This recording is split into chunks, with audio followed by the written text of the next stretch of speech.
Le dejó la maleta lista, pero no le dijo adiós. Eso fue lo que más me dolió. No hubo un abrazo, ni una mirada larga.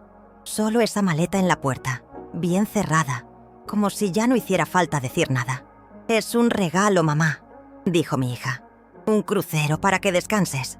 Pero el tono no era de amor. Era una forma elegante de apartarme, como cuando uno mueve una silla para que no estorbe. Así me sentí. La verdad, hacía años que nadie me escuchaba. Yo cocinaba, yo cuidaba, yo cedía y nadie preguntaba si yo también tenía sueño, si me dolía la espalda, si a veces quería que me sirvieran una taza de café. No, mi lugar era el de siempre, estar disponible y callada. Cuando me entregaron ese pasaje, sonreí, porque aprendí a sonreír, a no fazer perguntas, a aceitar tudo como si fosse um favor. Pero por dentro, algo doía, como se soubesse que aquele navio não me levava de férias, me levava para longe, de propósito. O que parecia um descanso era uma despedida.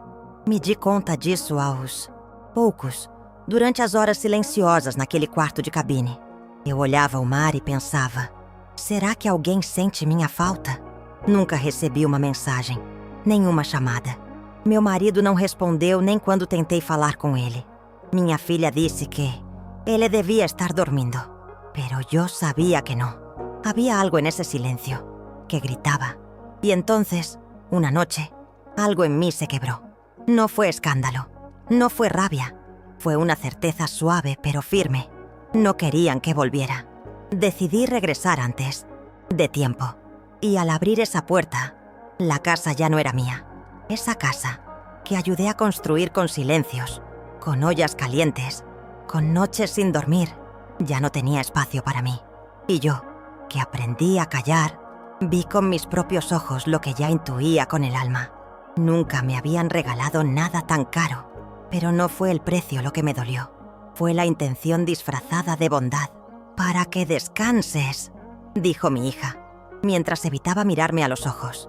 Yo asentí, porque siempre he sabido cuando no sé. Puede discutir, pero por dentro sentí que me estaban acomodando, como quien saca algo del medio para que no estorbe. El día del viaje, nadie se levantó temprano conmigo. Preparé mi propio desayuno, en silencio. La maleta ya estaba en la puerta. El taxi lo pidieron ellos. Todo estaba organizado, menos el afecto. Escuché desde el pasillo la voz de mi yerno diciendo, «Suerte que se va, al menos unos días de paz». Y esa frase se me quedó pegada al cuerpo, como una mancha que no se quita. No era un gesto de amor, era una despedida elegante, como cuando se tira algo con cuidado, para que no haga ruido al caer. En el aeropuerto, revisé mi pasaporte, mis cosas. Me sentía vacía. No era emoción, era un hueco, como si ya supiera que lo que me esperaba no era un descanso, sino una soledad nueva. Una que no se siente por falta de compañía, sino por ausencia de importancia. Esa era la verdad. Ya no importaba si yo estaba o no. Y ese crucero fue la forma más cómoda de demostrarlo sin decirlo. Nadie lloró. Nadie me abrazó fuerte. Nadie dijo, «Te vamos a extrañar». Apenas un «ya más cuando llegues». Y eso fue todo. Como si me estuvieran enviando lejos para poder respirar. Como si yo fuera una carga que, por fin, podían dejar en pausa. Fue ahí que entendí que el viaje no era un regalo. Era un silencio disfrazado de favor. Y el pasaje era mi boleto de salida. La mañana anterior al viaje, hice lo de siempre. Me desperté antes que todos. Preparé café fresco. Puse pan en la mesa. Corté frutas como a mi nieta le gusta. Me gusta ese momento del día, cuando la casa aún está callada y parece que todo está en pausa. Me da una ilusión breve de orden, pero ese día fue distinto. Puse las tazas, conté los cubiertos, me senté a esperar. Uno a uno fueron pasando por la cocina, apurados, distraídos. Mi hija miraba el celular. Mi yerno buscaba sus llaves. Nadie se sentó. Nadie dijo «buen provecho». Ni siquiera «gracias». Era como si la mesa estuviera servida sola. Como si yo no estuviera ahí. Tomé mi café en silencio. mirando la silla vacía frente a mí. Recordé cuando mi esposo se sentaba allí, antes, cuando hablábamos del día, cuando se reía con la boca llena de pan. Ahora, ni siquiera me miraba. Me pregunté si algún día se dio cuenta de que yo también tenía historias que contar, o si simplemente me volví parte del fondo, como una cortina que siempre está ahí, pero nadie nota. La taza de él seguía en el mismo sitio de siempre. La lavé igual, la sequé igual, como yo, pero estaba vacía. Nadie notó que me dolía irme. Nadie preguntó si quería viajar.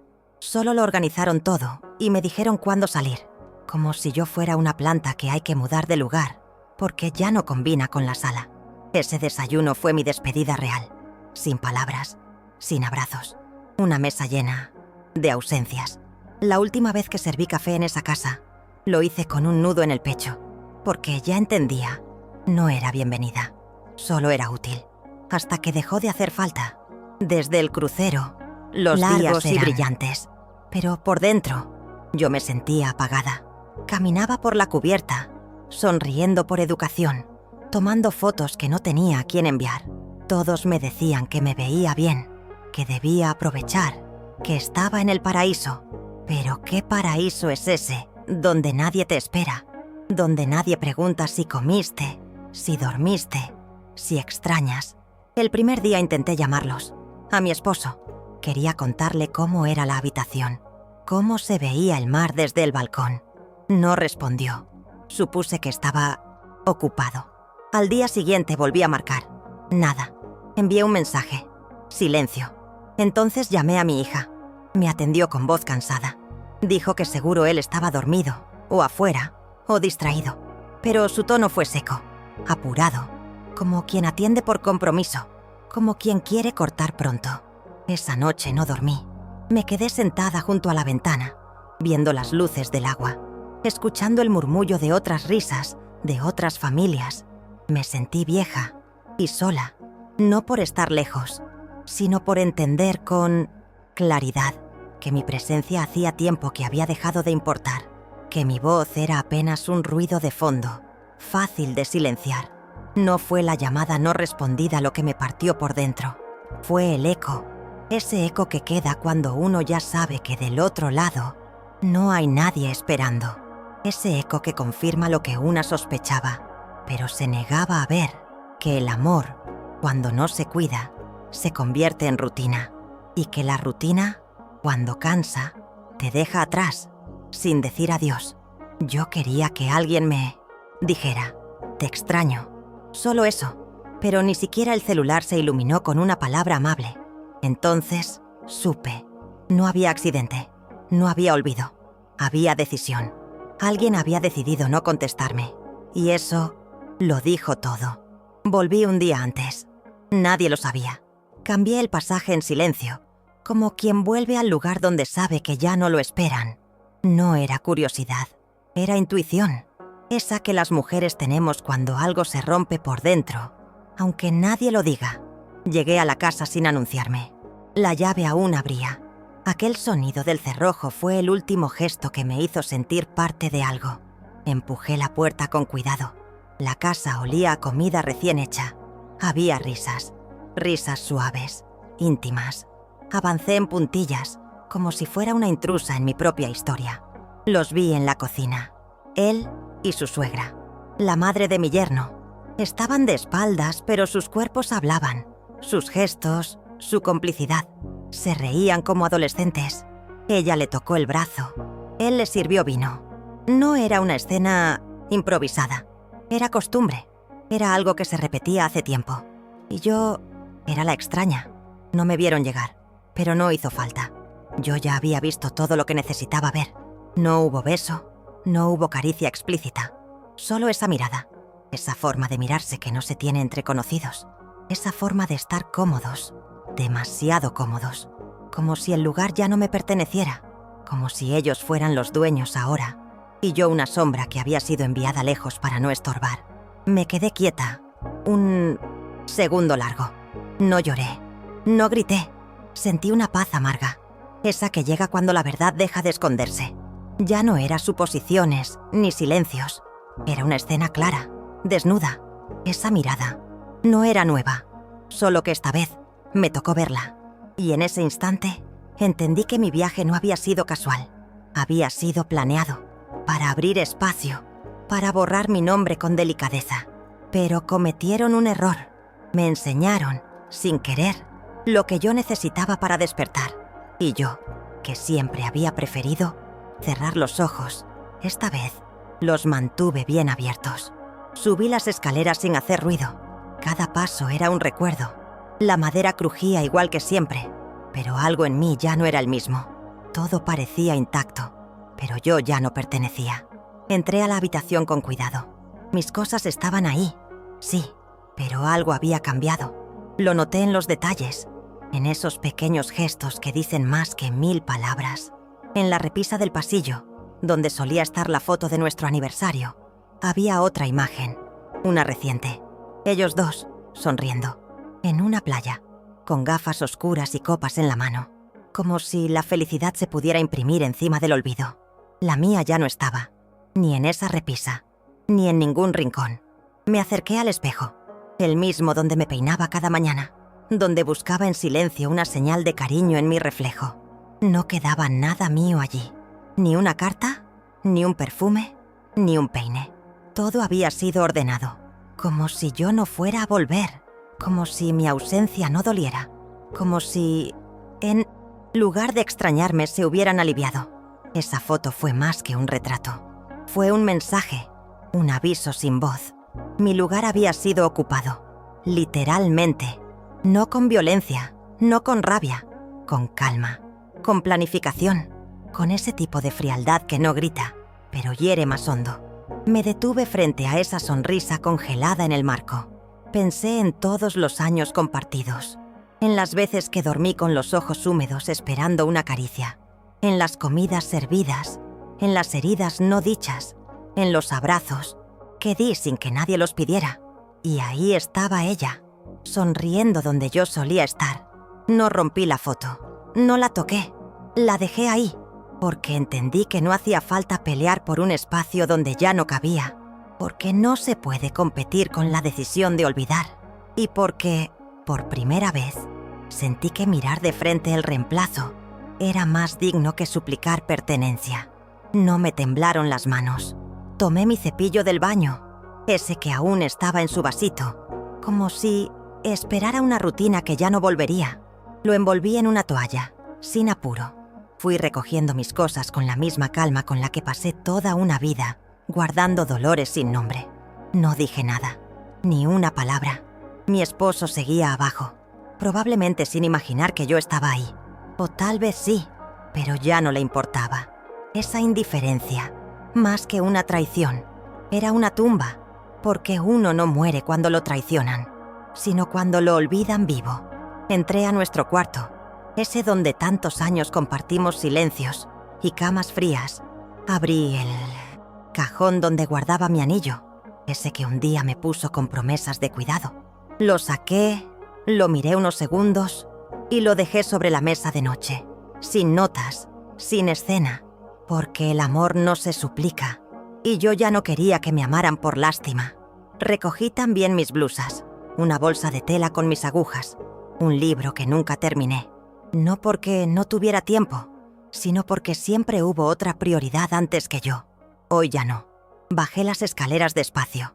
Nadie notó mi presencia, nadie me detuvo, y eso fue suficiente, porque cuando alguien no percibe tu ida, es porque hace mucho tiempo dejó de notar tu existencia. Cerré la puerta con cuidado, escuchando el clic suave que marcaba el fin de una era. No lloré, porque en ese momento, algo dentro de mí se levantó. No con furia, con dignidad. Guardé mi cepillo, y también mi nombre, ese que había perdido entre ollas, pañales, cumpleaños organizados y cumpleaños olvidados. Me fui sin escándalo, porque entendí que no hacía falta romper nada. Ellos ya lo habían hecho todo. Yo solo recogí lo que quedaba, a mí misma. Y eso, después de tanto, fue suficiente. Fue hace años. Yo aún me esforzaba por agradarle, por mostrarle que su hijo estaba en buenas manos. Cocinaba como ella, cuidaba como ella, de día como ella. Creía que eso me haría parte, que algún día me vería como familia, no como una intrusa en su legado. Recuerdo claramente esa tarde. Estábamos en la cocina, solas. Ella pelaba papas con esa destreza de quien domina la casa, mientras yo trataba de seguirle el ritmo. Me miró de reojo y dijo, sin levantar la voz, «Yo sé lo que él necesita». No era un consejo, era una advertencia, pero en ese momento no lo entendí. Pensé que era una frase común, una forma de proteger a su hijo. Pero con los años, empecé a notar los gestos, las miradas demasiado largas, las visitas que se alargaban más de la cuenta, las opiniones que él aceptaba sin cuestionar, mientras a mí me corregía en público. Poco a poco, mi palabra fue perdiendo peso. Mi presencia, espacio, mi nombre, valor. Ella no me quitó nada de golpe. Lo hizo con tiempo, con paciencia, con sonrisas dulces y cuchillos envueltos en tela. Me ofrecía ayuda, pero siempre con un dejo de superioridad. Y él la escuchaba, la seguía, como si aún fuera ese niño que necesitaba aprobación, como si yo no fuera su compañera, sino una sombra decorativa. Ahora entiendo que no fue un desliz, fue un desplazamiento, lento, cuidadoso, pero constante. Ella supo desde el inicio que él volvería a sus brazos, si se lo permitía. Y yo lo permití, porque confié, porque creí que el amor bastaba, porque me negué a creer lo que mis ojos veían y mi corazón empezaba a sentir. Esa frase volvió a mí, como un eco. Yo sé lo que él necesita. Y era cierto, lo sabía, pero lo que nunca imaginó fue que yo también llegaría a saber lo que necesitaba, y que, esta vez, lo elegiría, a mí. Mientras el barco cortaba el mar como si huyera de algo, yo empecé a despertar. No de un sueño, sino de una costumbre. Una costumbre de aguantar, de servir, de callar. La primera noche sola me sentí perdida. La segunda, empecé a respirar distinto. Y para la tercera, entendí que ese viaje no era un regalo, era una maniobra. Pero aún así, algo dentro de mí empezó a moverse. En ese camarote frío, sin voces familiares, sin tareas que cumplir, descubrí el sonido de mi propio silencio. No el que duele, sino el que habla. Me vi al espejo sin apuro. Me serví el desayuno a la hora que quise. Caminé sin mirar el reloj. Y me di cuenta de que hacía décadas que no era dueña de mis horas, ni de mi cuerpo, ni de mis elecciones. El crucero, que habían planeado como una forma de quitarme del medio, se convirtió, sin saberlo, en mi primer acto de libertad. No porque estuviera de vacaciones, sino porque, por fin, podía pensar sin el ruido de las exigencias, sin las miradas de juicio, sin los comentarios disfrazados de cariño. Allí, en medio del océano, comprendí que no quería regresar. No a esa casa, no a ese rol, no a esa vida donde era invisible, porque ser útil no es lo mismo que ser amada, y yo había confundido ambas cosas durante demasiado tiempo. Despertar no fue un momento, fue un proceso, un susurro que se volvió grito, un vacío que se transformó en claridad. Entendí que si yo no me elegía, nadie lo haría, que si seguía esperando un gesto, me iba a marchitar. El crucero fue la excusa perfecta para desaparecer, pero también fue el espejo donde, por fin, me vi. Y aunque dolía, también liberaba, porque hay verdades que no se dicen con palabras, se sienten en la piel. Y yo ya no quería vivir anestesiada. No volví a esa casa, no porque no pudiera, sino porque ya no quería. Alquilé una pequeña habitación en otra ciudad, con una ventana que da a un árbol viejo y una lámpara que encendí por primera vez solo para mí. Nadie me preguntó dónde estaba, nadie llamó, y esa fue la confirmación final. No era importante para ellos, solo era funcional. Guardé la última llave en una caja de té, una de esas, de madera, que siempre me parecieron tristes. La dejé en la recepción del edificio viejo donde vivíamos, con un billete doblado dentro. Solo decía, ya no vivo ahí, tampoco en ese lugar dentro de mí. Y era cierto, porque más allá del espacio físico, hay lugares emocionales de los que también hay que mudarse. Yo lo hice, tarde, Pero lo hice. No escribí cartas. No pedí explicaciones. Porque por fin entendí que quien quiere entender no necesita que se lo expliquen. Me cansé de justificarme. De preguntar qué hice mal. De intentar encajar donde nunca me quisieron entera. El amor no debe doler todos los días. Ni el respeto debe pedirse como limosna. Cerré la cuenta compartida. Compré mis propios platos. Cociné para mí sola, con música suave de fondo. Descubrí que me gusta el sabor del arroz con cúrcuma, que me hace bien caminar al atardecer, que hay silencios que no aplastan, abrazan. No me fui por lo que vi, me fui por todo lo que aguanté antes de verlo. Porque una traición no se construye de un día, se teje con años de olvido, de desprecio envuelto en rutina, de sonrisas huecas. Y porque llega un momento en que quedarse también es una forma de traicionarse. Hoy duermo en una cama más pequeña, pero descanso mejor. Me hablo con más cariño, me escucho. Y en este nuevo espacio, aunque no tenga adornos ni cuadros familiares, hay algo que nunca hubo en aquella casa: paz. Tú también has sentido que sobrabas en el lugar donde más diste. Si esta historia habló contigo, compártela. Porque a veces una historia puede ser el principio de una salida, y toda salida es una forma de volver a ti.